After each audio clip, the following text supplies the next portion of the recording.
Saudaraku, firman Tuhan ini biarlah membawa kita untuk percaya sungguh-sungguh bahwasanya mujizat Tuhan masih berlangsung. Bahwasanya penginjilan yang berhasil adalah penginjilan yang disertai dengan kuasa Tuhan, yang disertai dengan tanda-tanda, yang disertai dengan kesembuhan orang sakit, yang disertai dengan kebebasan yang terikat. Itulah dia macam penginjilan yang dilakukan oleh Tuhan Yesus. Dan Tuhan sendiri berkata, pekerjaan-pekerjaan yang aku kerjakan akan kamu kerjakan. Bahkan pekerjaan-pekerjaan lebih besar daripada ini karena aku pergi kepada Bapa. Ini bagi setiap orang percaya. Biarlah firman Tuhan ini membuat saudara percaya bahwasanya mujizat masih berlangsung.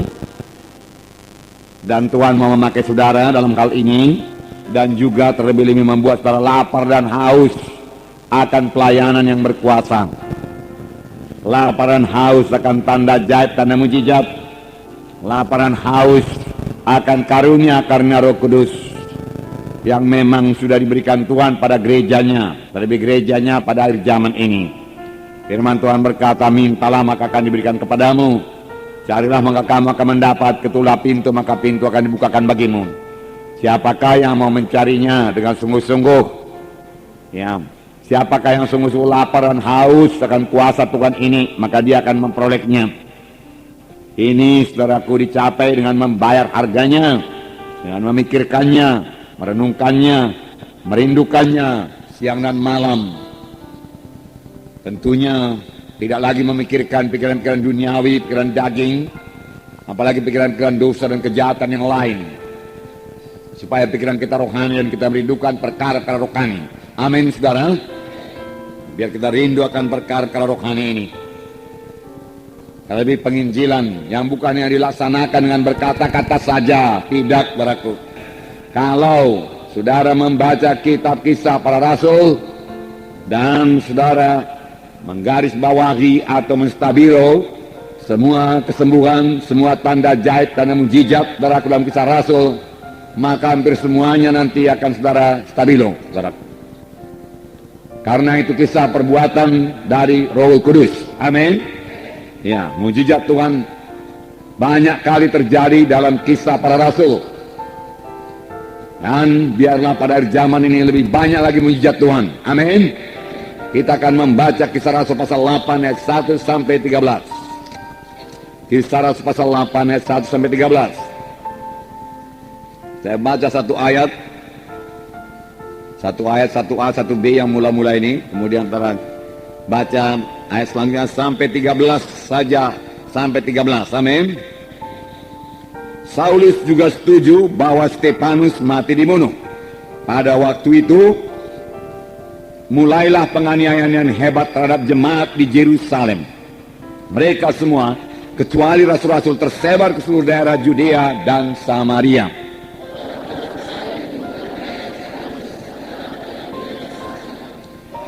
Tetapi Saulus berusaha membinasakan jemaat itu, dan ia memasuki rumah demi rumah dan menyeret laki-laki dan perempuan keluar dan menyerahkan mereka dimasukkan ke dalam penjara.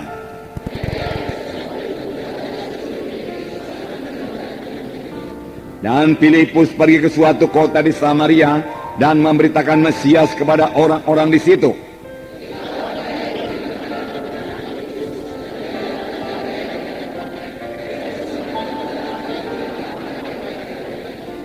Sebab dari banyak orang yang kerasukan roh jahat, keluarlah roh-roh itu sambil berseru dengan suara keras. Dan banyak juga orang lumpuh dan orang timpang yang disembuhkan. Seorang yang bernama Simon telah sejak dahulu melakukan sihir di kota itu dan menakjubkan rakyat Samaria, serta berlagak seolah-olah ia seorang yang sangat penting.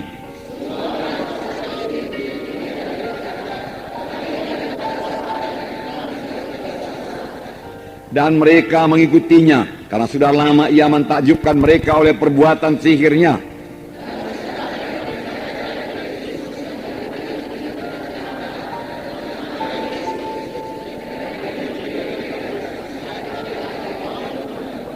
Simon sendiri juga menjadi percaya Dan sesudah dibaptis, ia senantiasa bersama-sama dengan Filipus dan takjub ketika ia melihat tanda-tanda dan mujizat-mujizat besar yang terjadi.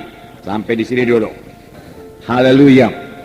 Jadi Simon yang tukang sihir ini juga takjub melihat tanda-tanda dan mujizat-mujizat besar. Tanda-tanda yang besar, mujizat-mujizat yang besar terjadi. Jadi banyak tanda, banyak mujizat. Amin. Banyak penyataan-penyataan Roh Kudus harus terjadi dalam pelayanan kita. Pelayanan Filipus ini juga dikatakan mereka mendengarkan firman Tuhan. Tetapi mereka bukan hanya sekedar mendengar saja, mereka juga melihat tanda-tanda yang diadakannya. Setelah mereka mendengar firman Tuhan dan melihat tanda-tanda yang diadakannya, tanda mujizat yang tidak bisa dilakukan dengan kekuatan manusia, mereka dengan bulat hati menerima apa yang diberitakannya itu. Sebab dikatakan dari banyak orang keluarlah orang-orang yang kerasukan, keluarlah roh-roh jahat itu dengan suara keras, berteriak dia. Setan bisa berteriak memakai mulut orang yang kerasukan itu. Dan banyak orang lumpuh dan banyak orang timpang, bukan sedikit, banyak. Jadi setelah dalam pelayanan kita, kalaupun ada yang lumpuh berjalan, 1-2-nya baru. Kalau 1-2 itu belum banyak, saudaraku. Ini banyak orang lumpuh. Biarlah kita merindukannya. Biarlah kita lapar dan haus akan hal ini. Karena inilah dia pelayanan Tuhan Yesus. Dan Tuhan Yesus berkata, pekerjaan yang aku kerjakan akan kamu kerjakan. Sidang akhir zaman ini yang mengerjakannya. Bukan pendeta-pendeta saja, bukan gembala-gembala sidang saja. Sebab tanda orang percaya, mereka itu akan meletakkan tangan atas orang sakit, lalu orang itu akan sembuh. Dan mereka itu akan mengusirkan setan dalam nama Yesus. Dan setan mesti tunduk dalam nama Yesus. Nah, saudara, setan bekerja sepanjang zaman. Dalam pelajaran-pelajaran kita yang lalu, kita telah melihat bahwasanya setan berusaha menghancurkan gereja pertama. Setan tidak peduli walaupun gereja itu masih sangat muda. Lebih cepat dihancurkan lebih baik. Itulah dia setan. Ya, pada waktu terjadi mujizat Tuhan, orang lumpuh disembuhkan, saudaraku. Kemudian mereka mengancam rasul-rasul dan berkata kepada Petrus dan Yohanes, jangan lagi mengajar dalam nama Yesus. Kami tangkap engkau. Kami punya kuasa menangkap engkau. Kalau engkau mengajar lagi dalam nama Yesus, diancam. Tetapi ancaman ini bukannya menakutkan rasul-rasul, tetapi bawa mereka berdoa dengan sungguh-sungguh dan berserah hati berdoa. Sehingga saudaraku, gereja pertama bertumbuh dengan cepat dan kuasa dan mujizat Tuhan bertambah-tambah lagi dinyatakan. Amin, saudara. Firman Tuhan mengatakan demikian. Kemudian minggu yang lalu kita melihat setan berusaha lagi, saudaraku, merusakkan sidang dari dalam, yaitu melalui penipuan Ananias dan Safira. Tetapi Petrus yang penuh dengan Roh Kudus mengetahui apa yang terjadi. Karunia perkataan pengetahuan bekerja. Jika Petrus mengetahui, Ananias kasih tahu, betulkah sekian harga tanah itu? Ananias berkata betul. Tapi nyatanya Ananias, saudaraku, berdusta, berbohong. Ananias tidak mengatakan yang sebenarnya. Itu namanya dusta, itu bohong. Saya katakan pada hari Minggu itu, janganlah ucapan kita, saudaraku, memberikan kesan yang lain daripada keadaan yang sebenarnya. Amin. Memberikan kesan yang lain. Hati-hati berkata-kata, supaya kita berkata-kata dengan tepat. Jangan membela diri. Kadang-kadang kita ucapkan satu-satu perkara itu sedemikian rupa karena ada kekurangan kita, tetapi kita tidak mau supaya orang lain mengetahui kekurangan kita. Oleh sebab itu kita ubah sedikit ceritanya, supaya kelihatan kita tetap bijaksana, kita tetap berkemenangan.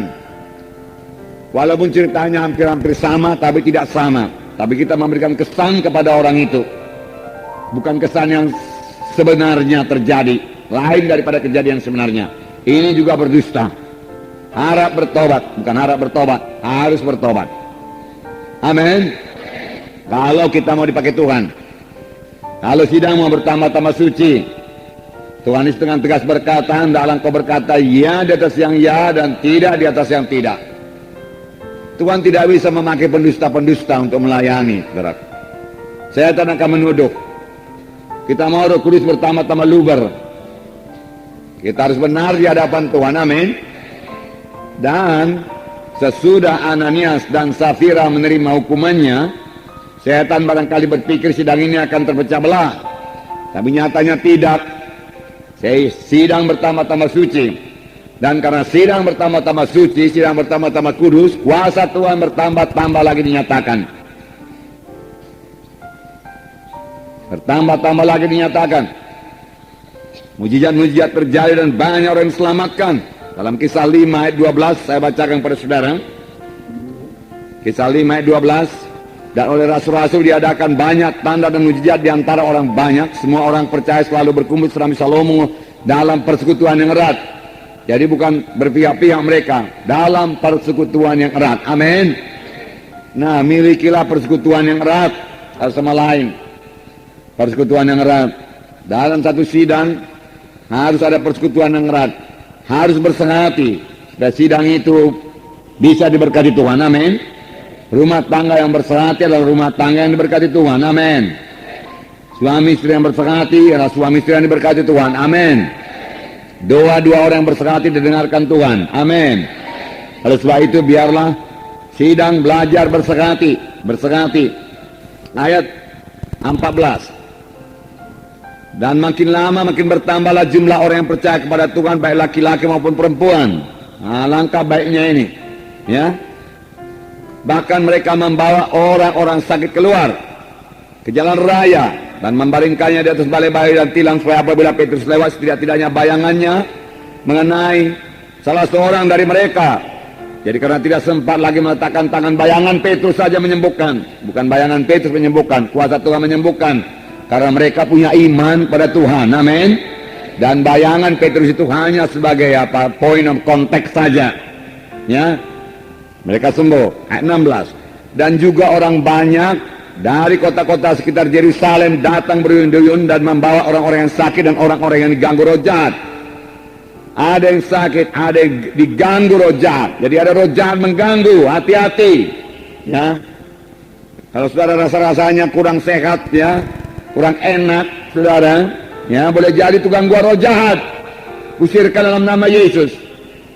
Saudara tidak suka cita sebagaimana biasa, ya, dan mau marah, ya. Ada gangguan roh jahat, biarlah kita awas-awas, waspada, amin.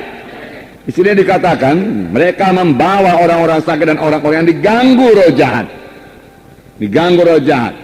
Ada diganggu, ada dirasuk. Bermacam-macam pekerjaan setan ini. Kalau dirasuk itu sudah dikuasainya. Tetapi saya katakan minggu yang lalu bahwasanya anak-anak Tuhan tidak bisa dirasuk. Haleluya. Ya.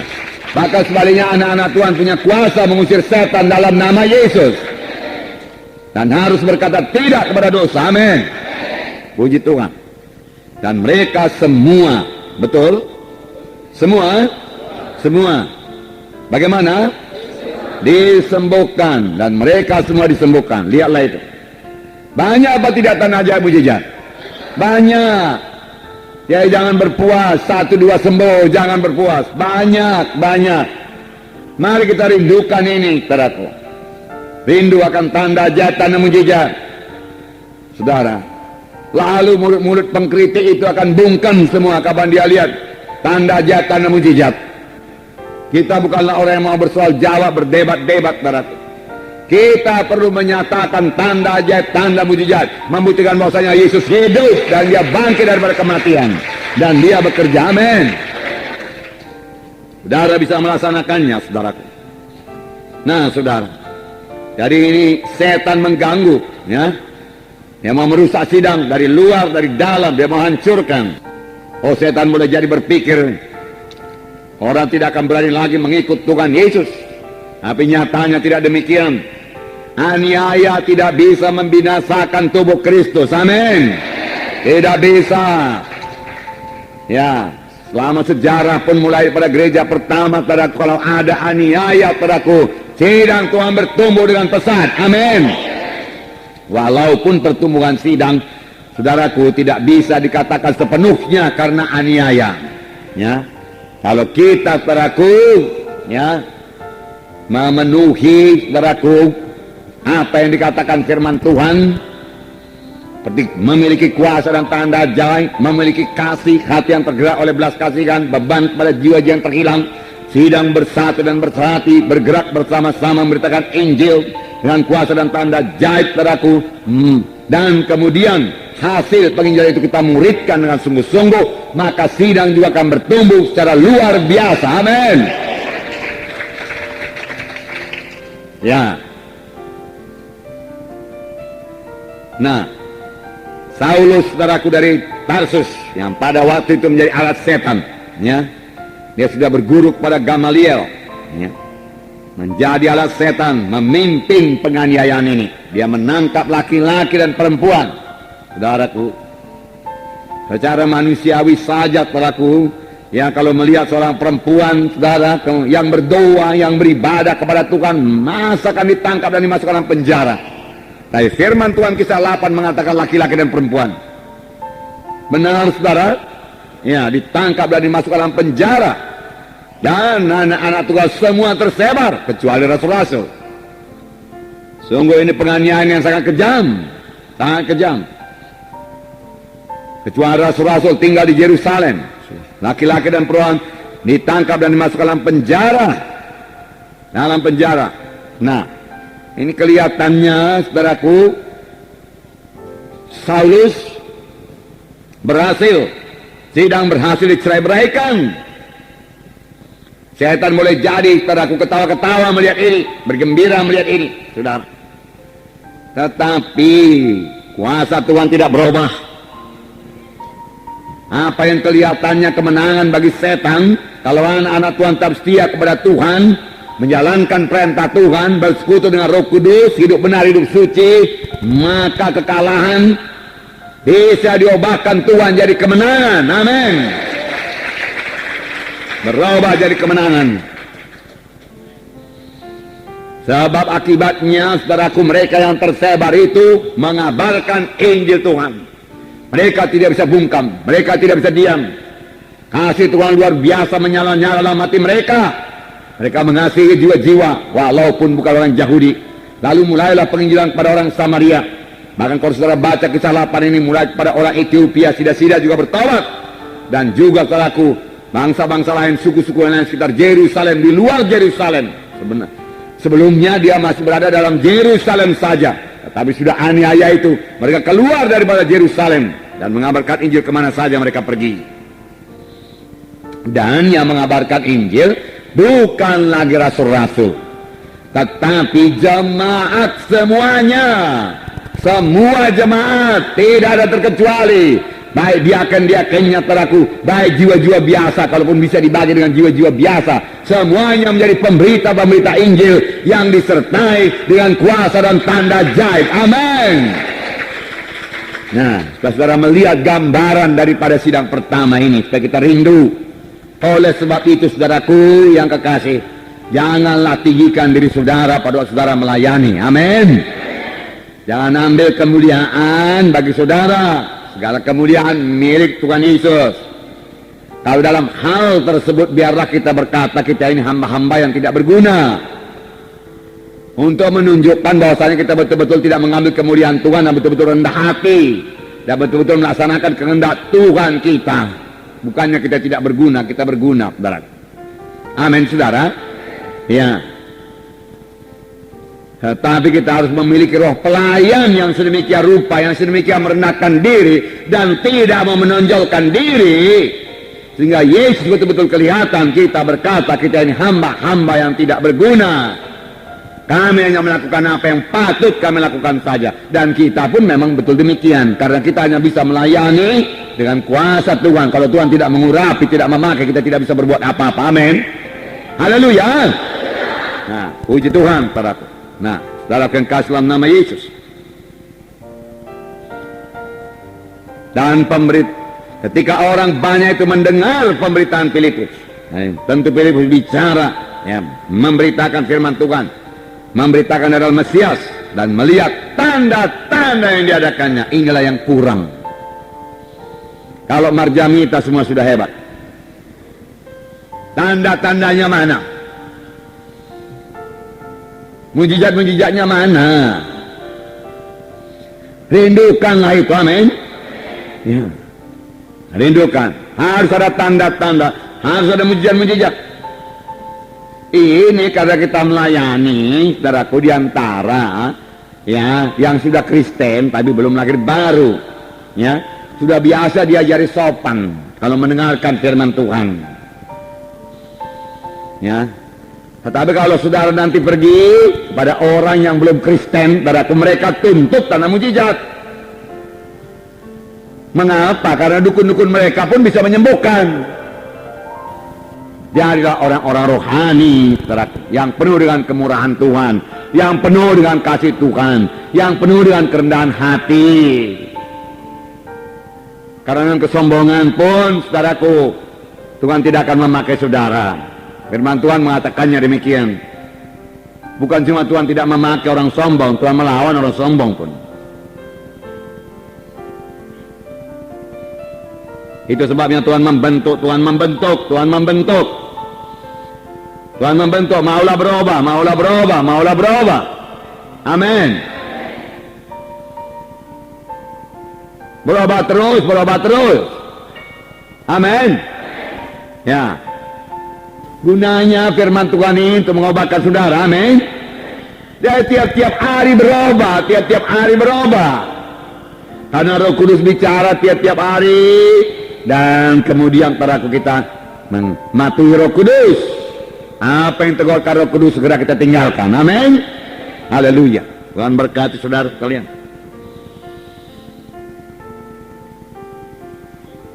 Jadi dalam pelayanan Filipus ini terjadi tanda ajaib, rasukan setan bebas, bebas. Saudara punya kuasa mengusir setan dalam nama Yesus. Dia mesti bebas. Jiwa yang terikat itu mesti bebas. Jangan berhenti sebelum dia bebas. Letakkan tangan pada dalam nama Yesus. Ajak dia memanggil nama Yesus. Berdamaikan dia dengan Tuhan dalam nama Yesus. Ya, berikan dia ayat yang tepat, saudaraku, supaya dia berdiri pada ayat yang tepat tersebut dan setan tidak bisa bertahan dalam nama Yesus. Amin. Ya. Sehingga dia bisa bertepuk tangan dan dia pun merasakan kebebasannya dalam nama Yesus. Saudara berdoa dalam nama sama meletakkan tangan punya iman. Bahasanya orang itu sembuh. Punya iman. Nah,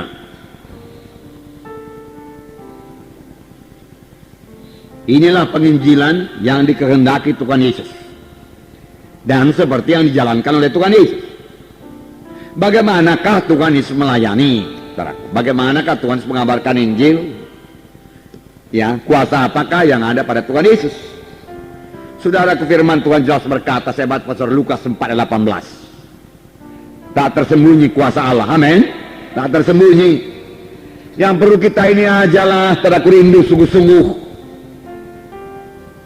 Saudara, dan mau membayar harganya, berdoa, hidup suci, pikiran rohani. Amin. Kalau saudara baca buku Robert Liardon itu, saudaraku, dia bayar harganya. Dia hidup lain daripada orang dunia ini. Tidak seperti orang dunia ini, saudaraku.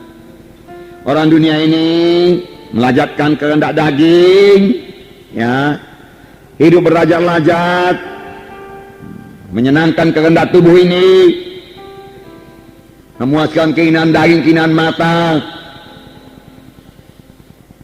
Tetapi Robert Liardon, saudaraku, berdoa di kamarnya berjam-jam. Dia kepingin main basketball, saudaraku, tapi dia lebih kepingin lagi kuasa Tuhan. Bertahun-tahun. Dan dia diurapi Tuhan luar biasa, diberikan Tuhan hikmat luar biasa dan menjadi berkat bagi banyak orang. Dia membangun gereja yang besar, dia membangun sekolah Alkitab yang besar, saudaraku, dan yang mengelilingi dunia ini untuk memberitakan Injil. Amin.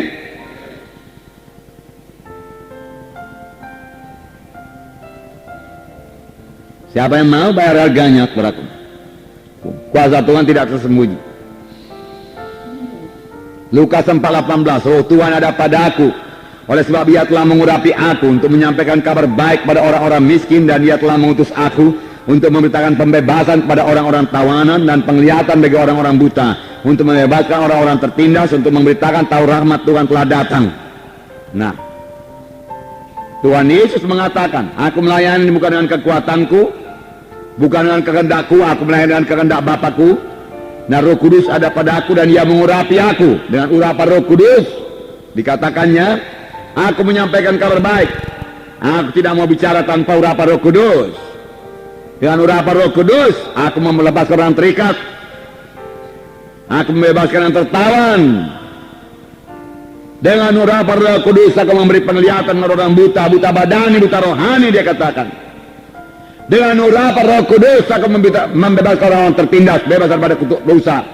Dengan urapan Roh Kudus, memberitakan tahu rahmat Tuhan telah datang. Genaplah nasil. Amin, saudara. Jadi kuncinya apa? Urapan Roh Kudus.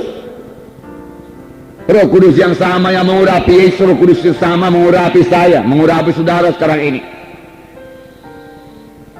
Roh Kudus yang sama, bukan yang lain.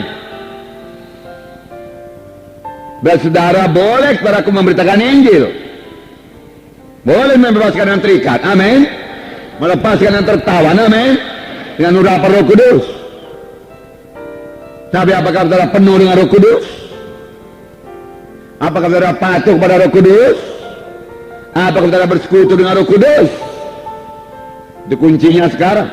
Tuhan Yesus berkata, apa yang kukatakan kepadamu kan berasal daripada Bapakku. Apa yang kudengar dikatakan Bapa, itu kusampaikan kepadamu. Intim apa enggak persekutuan dengan Bapa? Intim. Yang mendengar kata demi kata. Apa yang dikatakan Bapa kukatakan kepadamu. Apa yang kudengar dari Bapa kuberikan padamu. Aku mengerjakan pekerjaan Bapa. Dan dia dalam keadaan tubuh manusia. Sehingga pelayanan 3,5 tahun sangatlah berhasil, saudara. Itu sebab Yesus mengabarkan ini dengan kuasa. Orang buta melihat, orang timpang berjalan, saudara, orang tuli mendengar, yang kusta sembuh, yang mati dibangkitkan. Dia bersekutu dengan Bapaknya. Pada waktu angin ribut datang, Bapaknya berkata, berhentikan angin ribut ini. Pada waktu mereka tidak mempunyai makanan, Bapaknya berkata, engkau gandakan roti ini. Payahkah itu, saudaraku?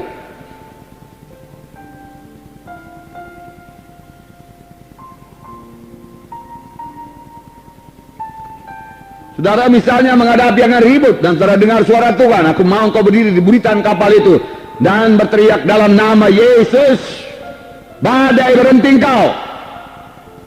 Saudara dengar dari Roh Kudus demikian. Bisakah saudara melaksanakannya? Bisa. Bisa. Karena saudara beroleh rema. Amin. Yesus selalu beroleh rema dari Bapaknya.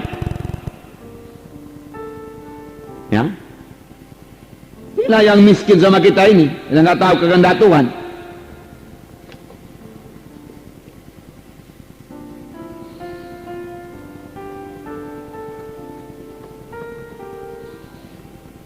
Beberapa pengusaha-pengusaha Kristen yang kaya, dia mendengar suara Tuhan waktu sebelum krisis ekonomi, ya. Tuhan berkata, tukarkan semua uangmu kepada dolar.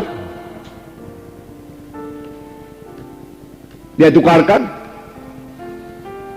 dan dia menjadi kaya 3 kali lipat, 4 kali lipat.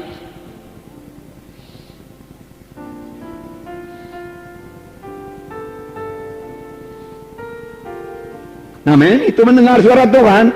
Sebab dia dalam bidang bisnis, ya itu pula dikasih Tuhan. Dia suka membantu pekerjaan Tuhan. Amin. Ya, dia dengar. Nah kita ini hamba-hamba Tuhan ini gimana ini, saudaraku? Adakah kita mendengar suara Tuhan ini? Mari kita jaga hati kita, mari kita jaga pikiran kita, saudaraku. Benar-benar suci di hadapan Tuhan, amin. Jaga ucapan kita, amin. Karena Roh Kudus adalah Roh yang suci. Dia suka sekali berkata-kata. Kalau kita memperdulikan dia. Teman intim aja bersama kita, kalau kita tidak mau berkata-kata dengan dia, kita tidak terjadi, lama-lama dia akan meninggalkan kita setelah.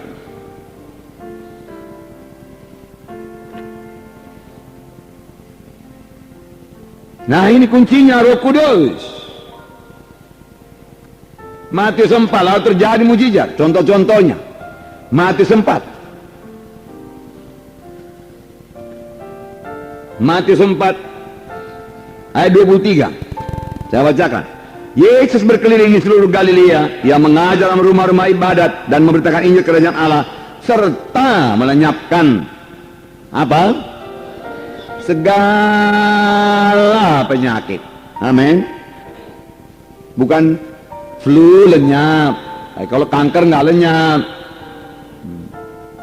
Sesak napas bebas. Ya. Tapi kalau penyakit apa hati nggak sembuh. Bukan demikian. Sama aja sama Tuhan. Di sini dikatakan serta melenyapkan segala penyakit dan kelemahan di antara bangsa itu.